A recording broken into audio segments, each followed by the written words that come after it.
ఓం నమ శివాయ. నేను మీ శ్రీకృష్ణ చాముండేశ్వర మహర్షి. 2024 క్రోధినామ సంవత్సరం జూన్ నెల గురించి మనం తెలుసుకుందాం. రాశి ఫలితాల్లో మిథున రాశి అంటే మృగశిర 3-4 పాదాలు, అదేవిధంగా ఆరుద్ర, అలాగే పునర్వసు 1-2-3 పాదాలు. ఈ 9 పాదాల్లో జన్మించిన ఈ 3 నక్షత్ర జాతకులే మనకు మిథున రాశి కిందకు వస్తారు. మిథున రాశి అధిపతి బుధుడు. అలాగే దిస్వభావ రాశి.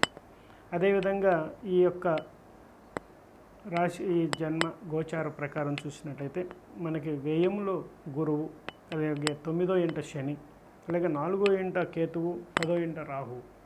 ఈ ప్రభావాల వల్ల మనకి మిథున రాశి వారికి నెల ఎలా ఉండబోతుందని చూసినట్లయితే చిన్న చిన్న విషయాలకి, ప్రలోభాలకి గురవుతారు. అలాగే కోపతాపాలు అధికమవుతాయి. ఇతరులతో జాగ్రత్తగా వ్యవహరించడం అనేది మంచిది, ఎందుకంటే నోరు అదుపులో ఉంచుకోవాల్సిన అవసరం ఉంటుంది. ఆర్థిక ఇబ్బందులు ఉన్నా కూడా సమయానికి మీకు డబ్బు అనేది అందటం అనేది జరుగుతుంది. అలాగే వృత్తి వ్యాపారాలన్నీ కూడా లాభసాటిగా జరిగే అవకాశం ఉంటుంది. నూతన వస్త్ర ఆభరణాలు కొనుగోలు అనేది, అలాగే కొన్ని శుభకార్యాలన్నీ మీరు నిర్ణయించడం అనేది కూడా జరుగుతుంది.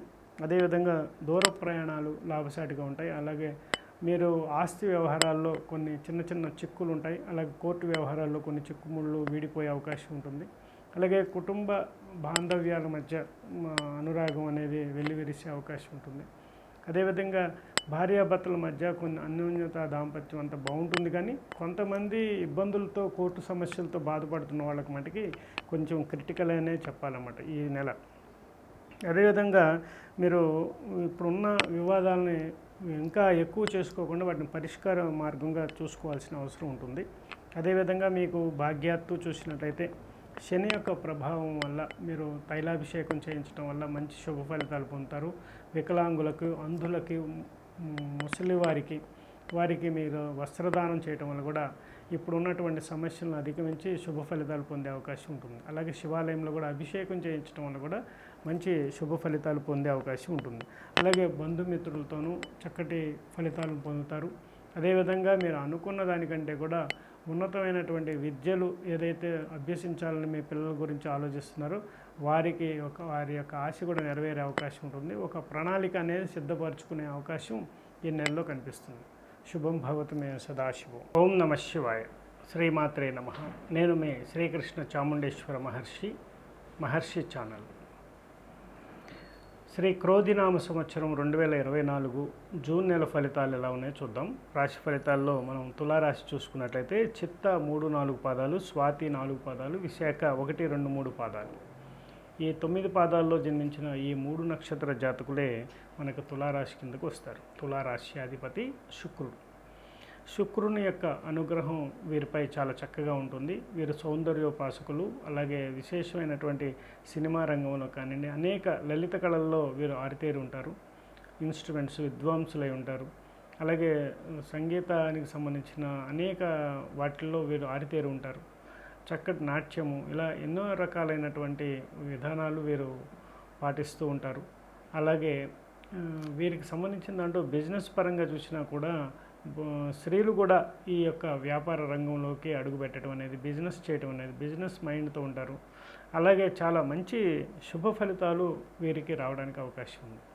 అయితే మరి ఈ యొక్క గోచార రీత్యా ఎలా ఉంది మనం చూసినట్టయితే గురువు, అలాగే శని, రాహుకేతువుల యొక్క గోచారం ఎలా ఉందో చూసి దాని ప్రకారం మనకి ఎలా ఉండబోతుందని తెలుసుకుందాం. మనకి చూసినట్లయితే తులారాశి నుంచి గురువు అష్టమంలో, అదేవిధంగా వ్యయంలో కేతువు, పంచమంలో శని, షష్టమంలో రాహు. ఈ యొక్క రాశులలో మనం చూసినట్టయితే అష్టమంలో గురువు వల్ల మంచి ఫలితాలు రావడానికి అవకాశం ఉన్న కొన్ని చికాకులు, అడ్డంకులు, కోర్టు సమస్యలు, అలాగే ఎప్పటి నుంచో రావాల్సిన మొండి బకాయిలు కానివ్వండి, లేకపోతే మీరు ఇవ్వాల్సిన డబ్బు కానివ్వండి ఆగిపోవటం కానివ్వండి, ఇలాంటివి జరిగే అవకాశం ఉంటుంది. అలాగే దీంతోపాటు ఈ యొక్క పంచమంలో శని వల్ల కుటుంబ పరంగా, పిల్లల సంతాన పరంగా కొద్ది సమస్యలు వచ్చే అవకాశం ఉంటుంది. అలాగే గర్భానికి సంబంధించి గర్భవతులుగా ఉన్నట్లయితే వారు ఈ నెలలో డెలివరీస్ కానీ ఉన్నట్టయితే చాలా కేర్ఫుల్గా ఉండాల్సిన అవసరం ఉంటుందన్నమాట.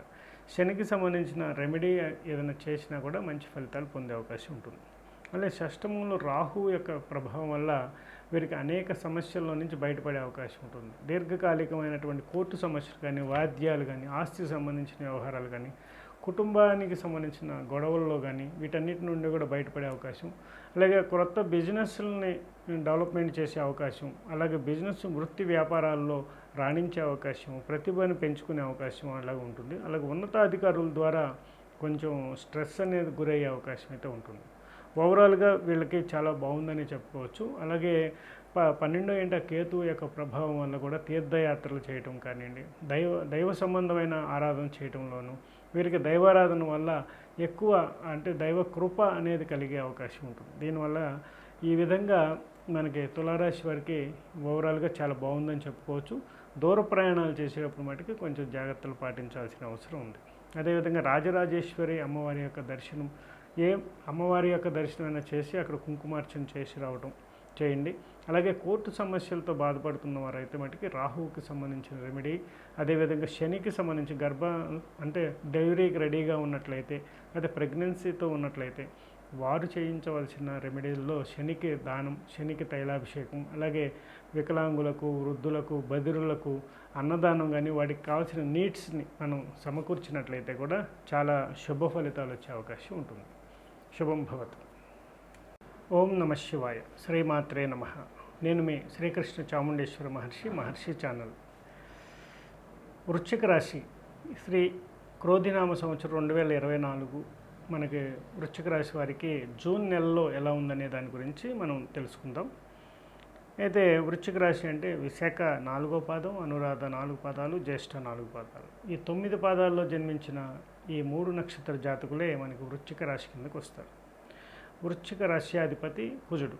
కుజుని యొక్క ప్రభావం వల్ల వీరికి మంచి ఫలితాలు, స్పీడ్గా నిర్ణయాలు తీసుకోవటం, వేగవంతమైనటువంటి ఆలోచనలు, ప్రతిరోజు వారు సంపాదనలో కానివ్వండి, నిత్య జీవన సరళి కానివ్వండి చాలా ఫాస్ట్గా ఉండటం అనేది గమనించవచ్చు. తొందరపాటు నిర్ణయాలు ఉంటాయి. అదేవిధంగా వీరు ఏది చేపట్టినా కూడా సక్సెస్ అనేది రేట్ ఎక్కువ ఉంటుంది. ఈ సంవత్సరం వృశ్చిక రాశికి చాలా బాగుందని చెప్పుకోవచ్చు ఓవరాల్గా. అందులోనూ జూన్లో కూడా మీకు కావాల్సిన ఆకస్మిక ధనయోగాలు, మీ ఎప్పటి నుంచో రావాల్సిన అన్నీ కూడా ఇప్పుడు వచ్చే అవకాశం, బ్యాంకుకి సంబంధించి కానివ్వండి, అలాగే నూతన వస్త్ర ఆభరణాలు కొనుగోలు కానివ్వండి, వాహన సౌఖ్యం కానివ్వండి, దూర ప్రయాణాలు కానివ్వండి, తీర్థక్షేత్ర ప్రయాణాలు కానివ్వండి, ఇలా ఎన్నో రకాలైనటువంటి బెనిఫిట్స్ వృశ్చిక రాశి వారికి ఈ నెలలో బాగుందన్నమాట, చెప్పుకోదగ్గ విషయం. అలాగే తీర్థయాత్రలు కూడా బాగా చేసే అవకాశం ఉంది. ఇక తీరా చూస్తే మనం వృశ్చిక రాశి నుండి చతుర్థంలో శని, పంచమంలో రాహువు, సప్తమంలో గురువు, లాభంలో కేతువు, వీరి యొక్క ఫలితాల వల్ల చాలా మంచి ఫలితాలు రాబోతున్నాయి. అలాగే చతుర్థంలో శని ఎఫెక్ట్ వల్ల అన్నదమ్ముల మధ్య కొంత కీచులాట, కోర్టు సమస్యలు ఉన్నట్టయితే అవి ఇంకా జటిలమయ్యే అవకాశం ఉంటుంది. అలాగే అన్నయ్యని దుర్భాషలాడటం అనేది కూడదనమాట. దీనివల్ల కూడా దోషాన్ని ఆపాదించడం జరుగుతుంది. అలాగే పంచమంలో రాహు ఎఫెక్ట్ వల్ల కూడా కుటుంబానికి సంబంధించిన అంటే పిల్లలకి సంబంధించి చాలా జాగ్రత్తలు పాటించాలి. అలాగే ప్రెగ్నెన్సీగా ఉన్నట్టయితే వారికి ఈ చతుర్థ పంచమ ఎఫెక్ట్ గర్భస్థం మీద పడే అవకాశాలు ఉంటాయన్నమాట. రాహు ఎఫెక్ట్ అంటే డెలివరీ టైం అయితే కొంచెం కేర్ఫుల్గా, జాగ్రత్తగా, భయపడాల్సింది ఏం లేదు కానీ జాగ్రత్తలు పాటించాల్సిన అవసరం ఉంటుంది. సప్తమంలో గురువు యొక్క ప్రభావం వల్ల వారికి ఉన్నత పదవులు, వ్యాపారంలో పదవి కానివ్వండి, వ్యాపారంలో అండ్ జాబ్లో కానివ్వండి, అదే రాజకీయ పరంగా కూడా ఉన్నత అభివృద్ధి వచ్చే అవకాశం, నూతన పదవిలో చేపట్టడం, అలాగే పెద్దవారి నుండి ఆహ్వానాలు అందుకోవటం, సన్మానాలు పొందటం, ఇలా ఎన్నో ప్రజాదరణ పొందటం, ఇలాంటి ఎన్నో జరిగే అవకాశం ఉంటుంది. గృహ నిర్మాణానికి సంబంధించిన ఐడియాస్ కూడా ఈ నెలలో మీరు తీసుకునే అవకాశం ఉంటుంది. ఒకవేళ వాహన సౌఖ్యానికి సంబంధించి ఇలా ఎన్నో ఆలోచనలు ఈ నెలలో మీకు ఉద్భవించటం, అవి కార్యరూపం దాల్చటం, అన్నీ కూడా సక్సెస్కి పరుగులు తీయటం అనేది జరుగుతుందన్నమాట. ఓవరాల్గా చాలా బాగుందని చెప్పుకోవచ్చు. 11వ ఇంట కేతువు యొక్క ప్రభావం వల్ల కూడా చాలా శుభ ఫలితాలు, తీర్థయాత్రలు, జ్యోతిర్లింగ క్షేత్ర దర్శనాలు కానివ్వండి ఇలా జరిగే అవకాశం ఉంది. అలాగే మీరు వృశ్చిక రాశిలో మీ యొక్క పర్సనల్గా మీ యొక్క జన్మజాతకం చూసుకొని దాంట్లో మీకు ఉన్నటువంటి దోషాలు ఏమైనా ఉన్నట్లయితే, తీవ్రమైన అనారోగ్యాలకు గురవుతున్నట్లయితే దానికి సంబంధించిన పరిహారాలు నేను నెక్స్ట్ వీడియోలో చెప్పడం జరుగుతుంది. దాన్ని కూడా మీరు ఫాలో అయ్యి ఆ రెమెడీస్ కూడా చేసుకోండి, మంచి ఫలితాలు పొందే అవకాశం ఉంటుంది. అదేవిధంగా వృశ్చిక రాశి వారికి వెంకటేశ్వర స్వామి దర్శనం చేసుకుని రండి. సాధ్యమందరూ తిరుపతి కానీ, తిరుమల కానీ, మన ద్వారకా తిరుమల కానీ, ఎక్కడ అవకాశం ఉంటే మీ ఊర్లో ఉన్న వెంకటేశ్వర స్వామి కోవిళ్ళు కానీ వెళ్ళి అక్కడ మీరు స్వామివారిని దర్శించి అర్చించి రావటం వల్ల చాలా చాలా మంచి శుభ ఫలితాలు పొందే అవకాశం ఉంటుంది. శుభం భవతు మే సదాశివం.